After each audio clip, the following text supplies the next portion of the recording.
काव्या सुबह देर से उठती है, फिर शावर लेकर किचन में जाती है जहाँ उसकी भाभी अलका सबका नाश्ता बना रही होती है।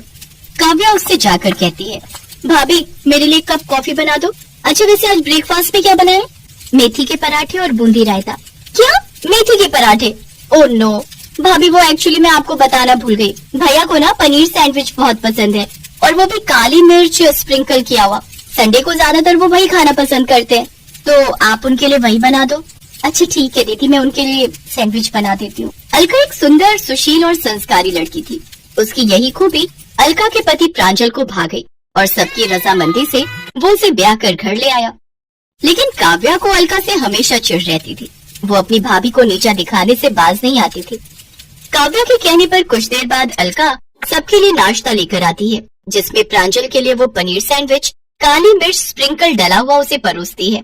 अरे वाह, paneer sandwich, thank you Alka, मेरा कब से मन कर रहा था इसे खाने का, थैंक यू सो मच। प्रांजल जैसे ही सैंडविच मुंह में डालता है उसे जोर जोर से छींकें आनी शुरू हो जाती हैं। ये देखकर अलका की सास जानकी गुस्से में आ जाती है। अरे क्या हुआ बेटा तुझे? बहू तूने इसमें कहीं वो काली मिर्च तो नहीं डाल दी? हाँ माँ जी डाली है। अरे तेरा दिमाग खराब है क्या? तुझे पता नहीं मेरे बेटे को काली मिर्च से एलर्जी है। अब खड़ी खड़ी मेरी शक्ल क्या देख रही है? जा जल्दी से डॉक्टर को फोन करके बुला। कुछ देर बाद डॉक्टर घर आता है और उसे दवाई देकर चला जाता है। क्यों री, क्या जरूरत थी काली मिर्च डालने की? तेरे कारण मेरे बेटे का छींक छींक कर हालत खराब हो गई। लेकिन माँ जी मुझे तो काव्या दीदी ने कहा था डालने को। हे भगवान, देखो तो कैसे झूठ बोल रही है। अरे शर्म नहीं आती अपना किया मुझ पर थोपते हुए? भला मैं अपने इकलौते भाई के साथ ऐसा क्यों करूंगी भाभी? आज के बाद ऐसी गलती कभी मत करना, नहीं तो मुझसे बुरा कोई नहीं होगा, समझी? अलका बेचारी चुप रह जाती है और सब कुछ चुपचाप सुन लेती है। ऐसे ही समय बीतता है। घमंडी ननद बार बार अपनी संस्कारी भाभी को नीचा दिखाने का कोई मौका नहीं छोड़ती। ऐसे ही एक रोज काव्या कॉलेज से घर आती है। भाभी जरा मेरे लिए कप चाय लेकर आना, मेरे सिर में बहुत दर्द हो रहा है।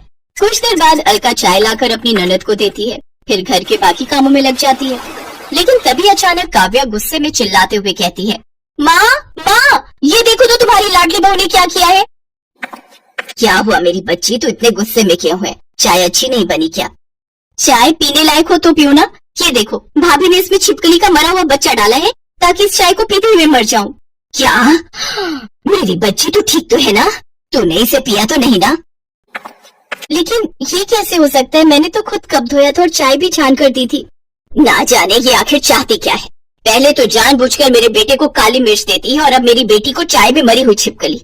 क्यों री, तू मारना चाहती है हम सबको? भाभी मैं आपकी इकलौती ननद हूं और आप मेरे साथ ऐसा कर रही थी। छी, मुझे तो घिन आती है आपको भाभी कहते हुए भी। अगर मैं आपको पसंद नहीं तो सीधा सीधा बोल दो, लेकिन कम से कम ये सब तो मत करो। मत रो मेरी बच्ची, अब तो चल और कमरे में चलकर आराम कर ले। दोनों माँ बेटी वहाँ से चली जाती हैं। बेचारी अलका वहीं बैठकर खूब रोती है और मन ही मन सोचती है, ना जाने ननद जी को मुझसे क्या परेशानी है। हर बार वो मुझे सबकी नजरों से गिराती रहती है, जबकि मैं तो कभी उनके साथ गलत नहीं करती। शायद मुझ में कोई कमी होगी। खुद को कोसते हुए अलका घर के कामों में लग जाती है। ऐसे ही दिन बीतते हैं और हर दिन के साथ काव्या की साजिशें बढ़ती जाती हैं। नौबत यहाँ तक आ गई कि अब जानकी और प्रांजल हर छोटी बड़ी बात के लिए अलका को सुनाने लगते हैं।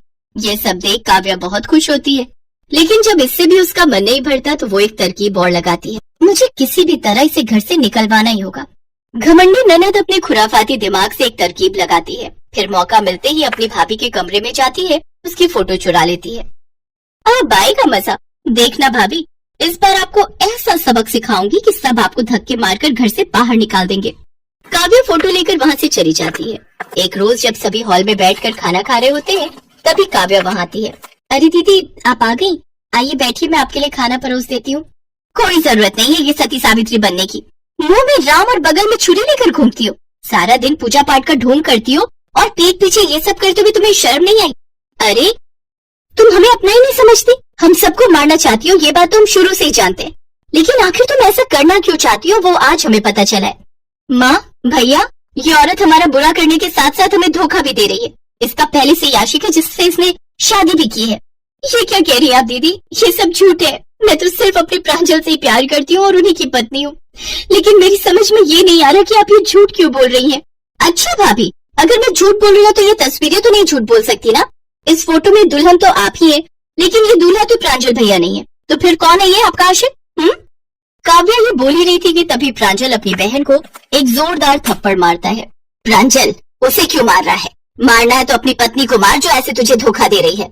बस माँ, अपनी घमंडी बेटी के प्यार की पट्टी आपकी आंखों पर बंधी है, इसीलिए जो ये कह रही है आप उसे ही सच मान रही है। अरे ये जो फोटो आपने देखी है ये झूठी है, काव्या ने खुद ही से बनवाया है। मुझे भी ये बात पता न चलती अगर उस स्टूडियो वाले मेरे दोस्त का फोन मुझे नहीं आता जहाँ से काव्या ने तस्वीर बनवाई है। दीदी आखिर क्यों कर रही हो आप ये सब? क्यों आप इस हद तक गिर गई जो मेरी इज्जत पर आप कीचड़ उछालने को तैयार हो गई? क्योंकि आपकी और भैया की लव मैरिज हुई थी। मैं भी एक लड़के को बहुत प्यार करती थी। जब मैंने माँ और भैया को उसके बारे में बताया तो उन्होंने हमारी शादी से साफ इनकार कर दिया, लेकिन आप दोनों की शादी के लिए ये दोनों झट से मान गए। आखिर क्यों? क्या मैंने झूठा प्यार किया था? लेकिन आज मैंने जो कुछ भी किया वो सब करके मुझे बहुत अच्छा लगा। इसके बाद अलका सबसे कहती है, माँ जी, प्रांजल ये आपने ठीक नहीं किया। अगर दीदी किसी को पसंद करती है तो इसमें गलत क्या है? प्रेम तो इस दुनिया का सबसे खूबसूरत रिश्ता है, फिर प्यार करने वालों से ऐसी नफरत क्यों? मेरे कहने पर आप उस लड़के से मिल लीजिए और दोनों की बात आगे बढ़ाइए। अपनी भाभी की बात सुनकर काव्या को अपने किए पर बहुत पछतावा होता है। काव्या अपने किए के लिए अपनी भाभी अलका से माफी मांगती है। मुझे माफ कर देना भाभी, मैंने तुम्हारे साथ कितना गलत किया, लेकिन फिर भी तुमने मेरे बारे में इतना सोचा। अलका काव्या को माफ कर देती है और उसे गले लगा लेती है, जिसके बाद प्रांजल और जानकी को भी अपनी गलती का एहसास होता है और वो भी काव्या से माफी मांगते हैं। साथ ही काव्या की शादी उसके मनपसंद लड़के से करवा देते हैं।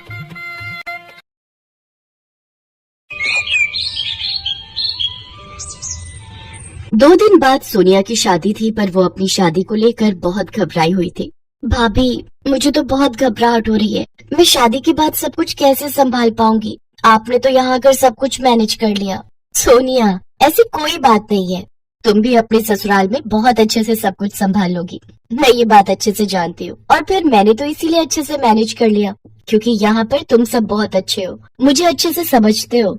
सबने मुझे बहुत सपोर्ट किया और जहाँ तक मैं जानती हूँ तुम्हारे ससुराल में सब अच्छे ही होंगे और आलोक जी का नेचर तो बहुत अच्छा है। तुम भी सबके दिलों में अपने लिए जगह जरूर बना लोगी। थैंक यू भाभी, थैंक यू सो मच।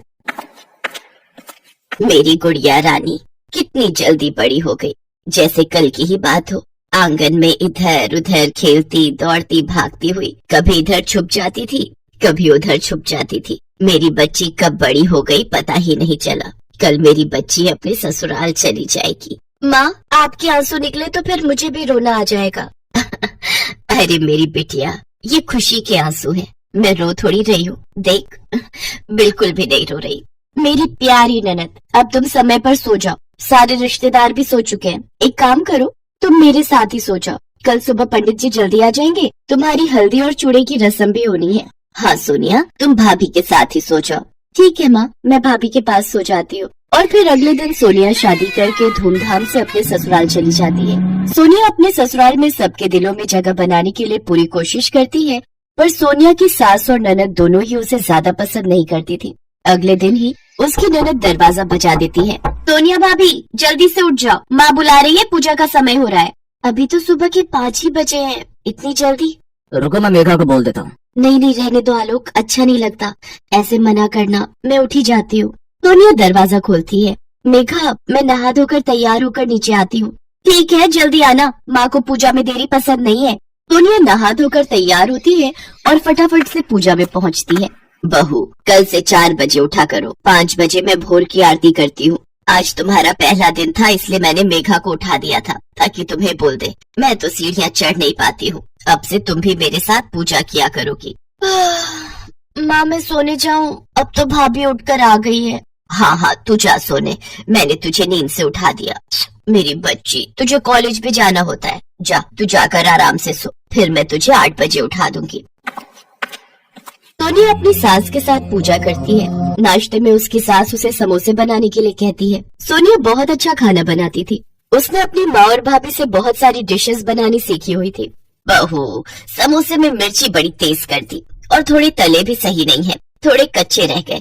थोड़ा धीमी आंच पर तलती तो और कुरकुरे बनते। खैर, अभी तो धीरे धीरे तुम इस घर के रहन सहन और खान पान को समझ ही जाओगी। मम्मी, मैं लेट हो रही हूँ, मैं कॉलेज जाती हूँ। ठीक है बेटा, टाइम से घर आ जाना। मम्मी, आप भूल गए हो, आज मेरी फ्रेंड का बर्थडे है, मुझे आने में लेट हो जाएगा। अच्छा, मैं तो भूल ही गई। ठीक है, तो फिर फोन कर देना। मेघा कॉलेज चली जाती है। सोनिया रसोई में बर्तन रखकर कमरे में आ जाती है।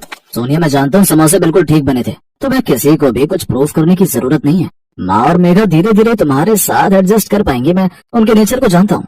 कोई बात नहीं आलोक, मैं भी तो फिर धीरे धीरे ही सबके नेचर को पहचानूंगी ना। पर मैं पूरी कोशिश करूंगी कि मैं धीरे धीरे सबको समझने लगूं और सब मुझे समझने लगे। पर सोनिया जितनी भी कोशिश कर रही थी, उस कोशिश का उसकी सास और ननद पर कोई असर नहीं हुआ। सोनिया की शादी को 1 महीना हो गया था। वो जब भी आलोक को घूमने के लिए कहती, तो उसकी सास कोई न कोई बहाना करके उनके हनीमून को टाल रही थी। सोनिया ने इस बात को भी दिल से नहीं लगाया। वो फिर भी सबकी इज्जत करती, सबकी देखभाल करती, सबका पूरा ख्याल रखती। जो भी गुण अच्छी बहू में होने चाहिए, वो सब सोनिया में पूरी तरह से थे। वो अपने आप को एक अच्छी बहू साबित करने की कोशिश में लगी हुई थी। पर एक दिन तो हद ही हो गई। सोनिया पड़ोस में रहने वाले एक लड़के से बातें कर रही थी। बातों ही बातों में सोनिया थोड़ी हंस पड़ी। कॉलेज से आते हुए उसकी ननद मेघा ने उसे एक लड़के से बात करते हुए देख लिया और जाकर सीधा ये बात अपनी माँ को बता दी। माँ, लगता है भाभी में बिल्कुल भी तमीज नहीं है। पड़ोस में रहने वाला वो रघु है ना, उससे हंस हंस के बातें कर रही थी। तुम जानती हो ना रघु कैसे स्वभाव का है, पूरे मोहल्ले का बिगड़ा हुआ लड़का है। क्या बहू रघु से बात कर रही थी? अभी इसकी खबर लेती हूँ। सोनिया अब तक अपनी ननद की सारी बात सुन चुकी थी। अब सोनिया की सहनशीलता भी जवाब दे रही थी। क्या बात है बहू? ये हमारे घर की बहू के अच्छे संस्कार वाली बात नहीं है। तुम किसी गैर मर्द के साथ हंस हंस के बातें कर रही हो। पता है मोहल्ले में कितनी बदनामी हो जाएगी। कुछ तो समझा करो, तुम इस घर की नई नवेली बहू हो। बस माँ जी, बहुत हुआ। आप दोनों मेरा बहुत अपमान कर चुके हो। अरे वो पड़ोस में रहने वाला रघु, मैंने उससे बात क्या कर ली? आप तो मेरे ऊपर लांछन लगा रहे हो। आपको पता भी है रघु कौन है? वो बचपन में मेरे स्कूल में पढ़ता था। वो मेरी सहेली का बॉयफ्रेंड है, मेरी बेस्ट फ्रेंड श्वेता का। वो तो हम बचपन की किसी बात पर हंस पड़े थे। खैर, मैं आप दोनों को सफाई क्यों दे रही हूँ? मुझे यहाँ रहना ही नहीं है। मैं अपनी मम्मी के घर जा रही हूँ। आलोक आए तो आप उसे बता देना। सोनिया गुस्से में अपना पर्स उठाती है और अपनी मम्मी के घर आ जाती है।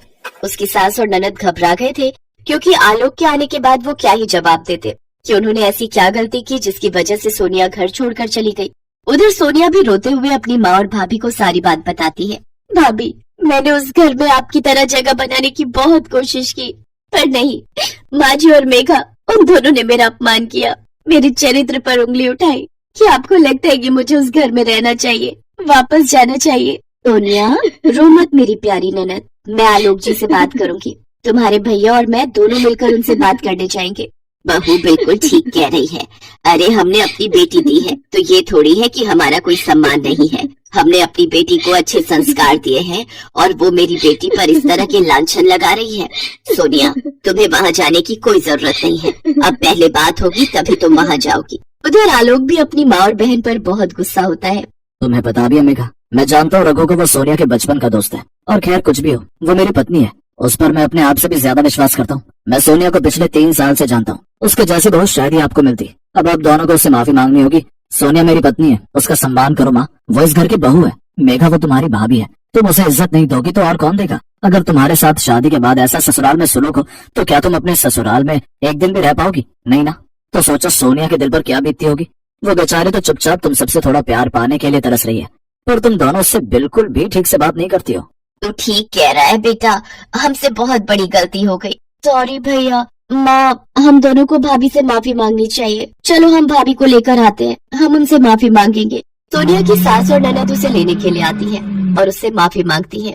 सबके कहने पर सोनिया उन्हें माफ कर देती है और खुशी खुशी इज्जत के साथ अपने ससुराल के लिए विदा होती है।